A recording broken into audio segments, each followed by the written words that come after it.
Okay, so my name's Raquel, and or I go by Rocky, but today I'm going to talk about scientific naturalism through the Renaissance era, specifically through art.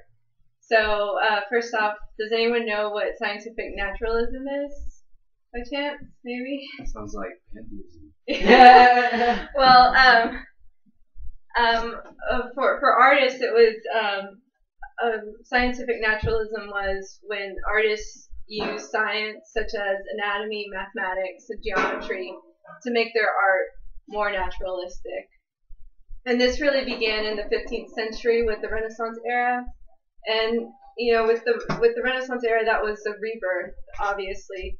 But some of the things that were kind of reborn were rediscovering the works and styles of ancient Greece and Rome that were lost during the medieval era, an expansion into education, and also a thirst for knowledge, which was especially with Johann Gutenberg developing the movable type. It helped streamline the printing press and made books more available for the public. There's also an embracing of humanism, which is kind of just embracing logic and rational thought instead of strict faith. And with this humanism, there became more of an interest in the human body and how it moved in space and interacted with nature, and then as well as viewing nature through mathematics and geometry for a structure of the reality. With humanism, it was for the Renaissance era. It was a measure of all things for artists, the human body. So with the before I kind of go into the Renaissance, I kind of want to talk a little bit about what really happened in the medieval era and why these things were kind of lost and gotten rid of. And during the medieval era, Europe really transitioned from a pagan culture to a Christian one, and the physical was largely ignored in favor of the heavenly and the spiritual realm.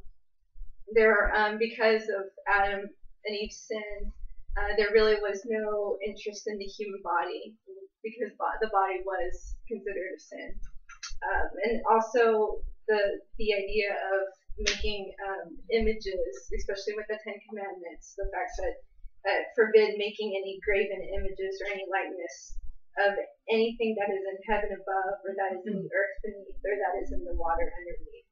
So really, for art during that time, it was almost like creating art was kind of blasphemous, and they tried to stray away from creating anything that looked realistic, specifically with the human body, and they really focused on architecture during that time. So some of the styles during that time were kind of going back to kind of digressing from what the Greeks embraced, and making the figures more flat, making everything symmetrical, making the faces expressionless and no individuality. They because there was a lot of pagans that converted to Christianity, they were used to worshiping with images, and so it was kind of difficult for them to abandon that. So they still kind of just tried to represent the paintings, the stories of the Bible, but tried to kind of make them as unrealistic as possible. Try to discredit it. Yeah. So they kind of wanted the subjects to look less like they weren't from this world. They really elongated their bodies, and of course, obviously, they did the halo to show that they were heavenly or from the spiritual realm. So, but going back to the Renaissance era, it really began in Florence, and the reason why it began in Florence was because there was a lot of wealth there at the time, especially with the growing of the middle class, with the bankers and the merchants. This wealth created a desire to enjoy the pleasure of life and less focusing on exclusively on the hereafter.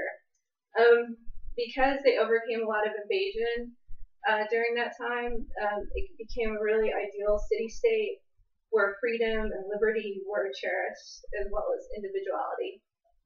And they really considered themselves the new Rome, and with that they took on the interest of Greece and Rome, which was the human body. They actually performed dissections on cadavers to get a better understanding of how the human body moved and what it really was all about, which was actually prohibited during that time because the Catholic Church prohibited dissections.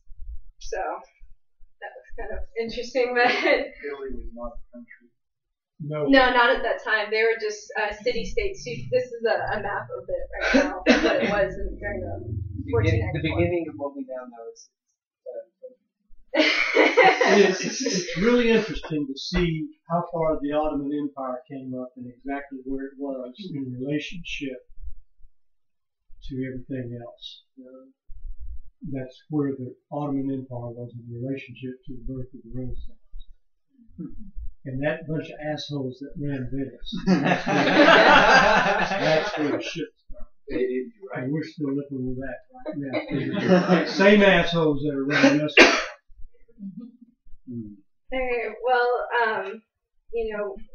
by performing these dissections, they took on they saw the human body as the most beautiful thing to paint, and they actually saw the body as a reflection. Painting the body was a reflection of God, so it's kind of a 180 to what the medieval era was. But during the Renaissance, they really rediscovered some styles that the Greeks and Romans did, as well as created their own. Something that they rediscovered was linear perspective. It's not really known for sure if the Greeks and Romans, if they discovered linear perspective, but if there was an understanding, it was lost during the Middle Ages. But Francesco Brunelleschi, he rediscovered it during the Renaissance era.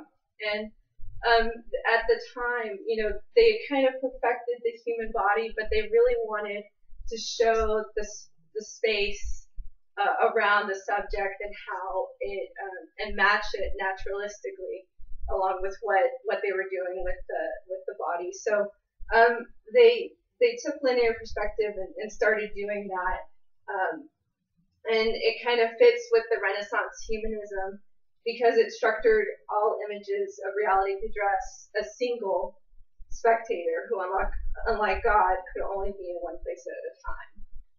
What's funny about that is most of either the vanishing point, which is obviously up there, but either the vanishing point or the center of the painting was always revolved around Christ or God. So even though they kind of were trying to express individualism with that one point perspective, they were still expressing God by putting them in the center. I'm sorry. Yeah. So some of the other styles you can kind of see that they did was create, with linear perspective, create atmospheric perspective, creating a foreground, a middle ground, and a background. Also, showing more of the body through the clothes, and also showing movement through the clothes. Showing more color as well, and more individuality in the faces. It wasn't just all expressionless. This is a really interesting painting because you can really see the linear perspective, like all of the angles of the building go right to the center, which is Jesus. And even the stairs back here, they all go in line with it. So another thing that was kind of used with the Renaissance was creating less symmetry and not making everything so balanced, as well as showing the weight of the body, which is contrapposto. I think it's funny because this is about a tax collector trying to get money from Jesus. And he's like wearing this like little skirt with nothing else. But something else the Renaissance era did was actually show weather in their paintings with atmospheric perspective. They didn't really do that prior to the Renaissance. So that's something else. But there was still a struggle between, this is considered early Renaissance, and there was still a struggle between how to represent spirituality and realism.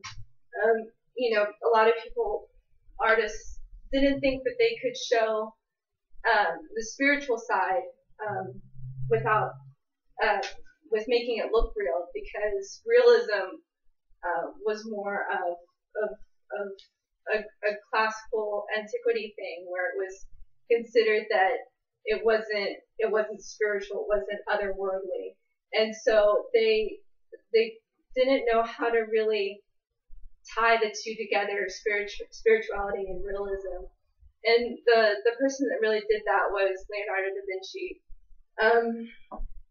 Now run that by again. I've spaced out. Leonardo da Vinci did what? He unified, because at this time, there were two thoughts: spirituality, which is really what the medieval era did with the Christian paintings, and then there was realism, which is what the Greeks and Romans did, and what the Renaissance was trying to bring back. Yeah. But the Renaissance painters, they didn't know how to show spirituality through realism, because they thought that the realistic subjects didn't look otherworldly. They didn't look spiritual. They didn't look like they were from another world. And so Leonardo da Vinci really brought the two together. He's like, you don't have to keep them divided. You can bring them together instead of not showing one or the other.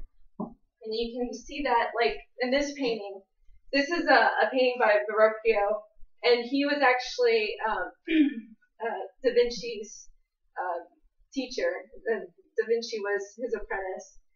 And in this painting, Verrocchio painted this angel on the right, and Da Vinci painted the angel on the left. And there's a lot of differences in the style already.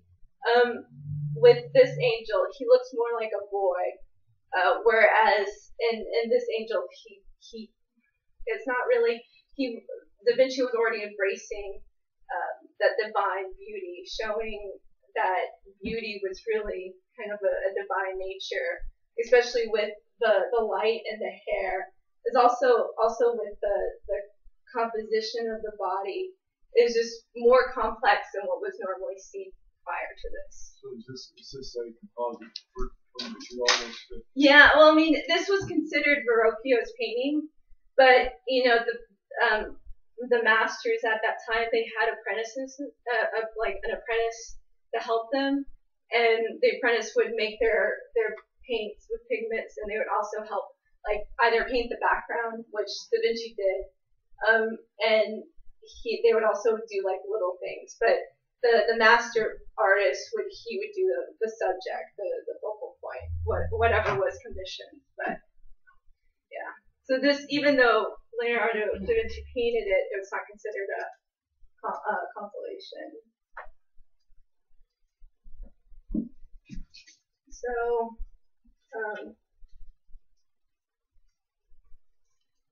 you can really see that in this painting, The Virgin of the Rocks by Leonardo da Vinci. The subjects have this kind of a real beauty about them.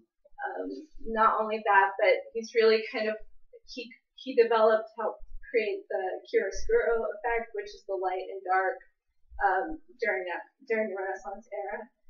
Another thing, he not only made the subjects, their composition complex, but he also made the composition of the painting complex. There's a lot of movement going on with the subjects interacting with each other, and it actually creates this pyramid with the subjects, which is something that Leonardo tried to do a lot in his paintings.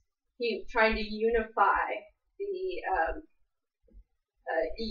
the subjects and show that unity of realism and spirituality. Oh, and another thing was he got rid of the halo completely. And this is obviously this is Michelangelo, but this was another important artist during that time. And you can see the weight shift, the contrapposto, where and also the individual expressions and the movement in the clothes as well as the hair. The 80s? This is Moses, actually. Oh, yeah. I thought I saw horn. He's actually wearing like a bandana or something around his head. Yeah. And wasn't that his passion, actually?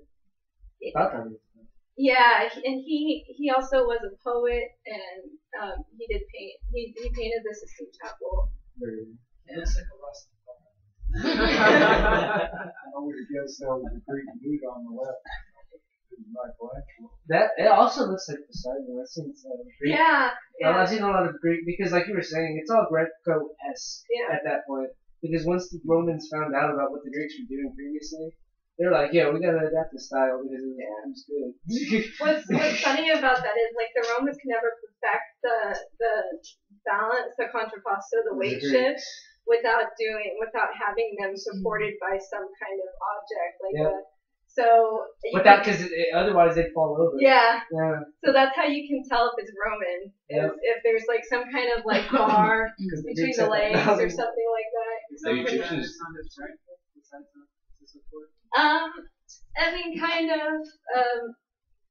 In a sense, I'm not sure about the back if it's completely supported. Sometimes there would, sometimes I think there'd be a metal rod inserted. Okay. Like that would be the main sort of like weight barrier. It's like a stiff just like thing that's attached to the ground, and then the piece is built around it. So like weather or nothing don't affect it, and it don't fall over and stuff. I never noticed before, but on the David, isn't that David? Yeah. That's good. Those hands are seriously out of proportion. Yeah, right? I was thinking that too. I think we're going to say. Yes. Yeah, I never noticed that. Maybe he wanted you to notice that. Boy, You needed it for a sling. Right? Oh, yeah. That's true. So what the Renaissance era was kind of really about is expressed in this next painting, which is the School of Athens. It was painted by Raphael it's actually in the Vatican Church. But it was basically bringing together the greatest mathematicians, philosophers, scientists together from the classical antiquity, and putting them in this composition where they're sharing their ideas and learning from each other. This painting is really the essence of what the Renaissance period was all about, bringing these ideals together instead of keeping them divided, creating a dualism between the two sides, as well as showing how the different philosophies you can celebrate humanity and spirit throughout them. Some things that are really interesting about this painting is that there's there is a lot of dualism in this painting where there's two sides of thought. This is the materialistic side. The left-hand side is the idealistic side, and you see that in the architecture. Like this, the sculpture on the top left is Apollo, and the sculpture on the top right is Athena. Also, there's in the center there's Plato on the left and Aristotle on the right, and even the clothes that they're wearing.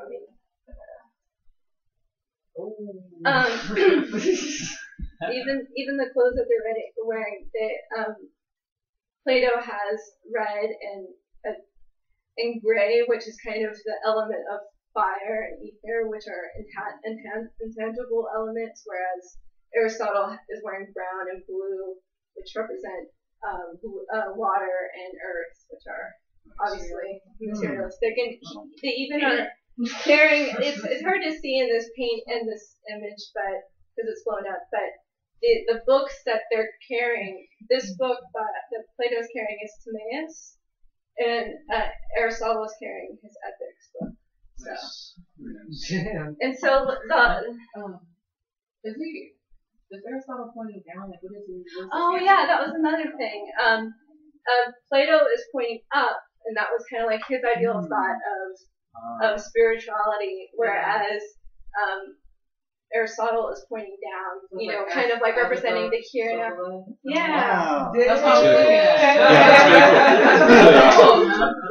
at. Yeah, I mean, there's a lot of symbolism in there. You just broke it down for me.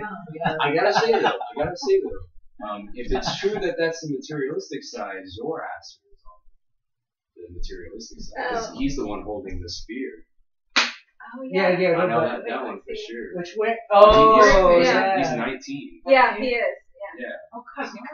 Yeah, so I Pythagoras is 6.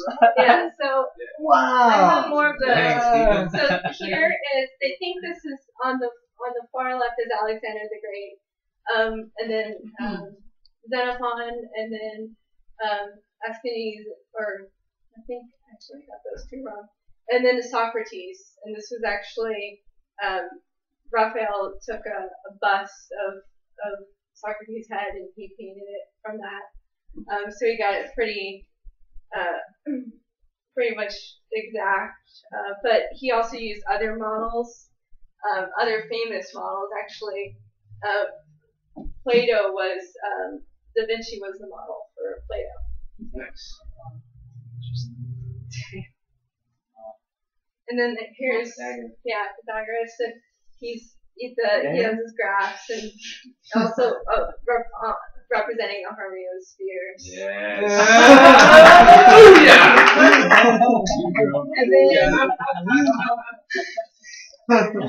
Heraclitus, which is actually Michelangelo was the model for him, and it was kind of like the way he's sitting was kind of in honor of Michelangelo and what he was doing with the Sistine Chapel, because he was painting it at the same time that Raphael was painting this. Was Michelangelo Raphael's predecessor, or not predecessor? Raphael was Michelangelo's predecessor. Or was he under a different teacher? I think he was under a different teacher because they actually like kind of were like in competition with each other. Right, they were home. Yeah, I don't remember for sure if they were like had the same teacher or what, but Maybe they went to the same school. Well, it worked like how she said it, like masters. Like if you want to take a career in the arts to paint for like these families who are like straight up patrons, and you would go under a master who was known at that time, and he would take you under his wing, and just like she said, they would help paint the paintings that they would do, but they wouldn't do the main piece, but they would just be like, paint blue here. Yeah. or make the paints or something like that. Yeah. Do their dirty work. So, and then here's Euclid on the right hand side, and he's teaching. He has Euclid. Yeah. So isn't he? It looks like he has the compass. Yeah. Yeah, like Oh wow. Mason and then shit. and this is Earth, and this is the celestial sphere. He is so ass his hand. He chilling with the And you can see a close up. Actually, this is Raphael. He painted himself in the. Oh, cool. Yeah. I'm starting to get a little like Zora. So yeah, that's pretty much it. Oh, Hell yeah. Oh wow, that was good.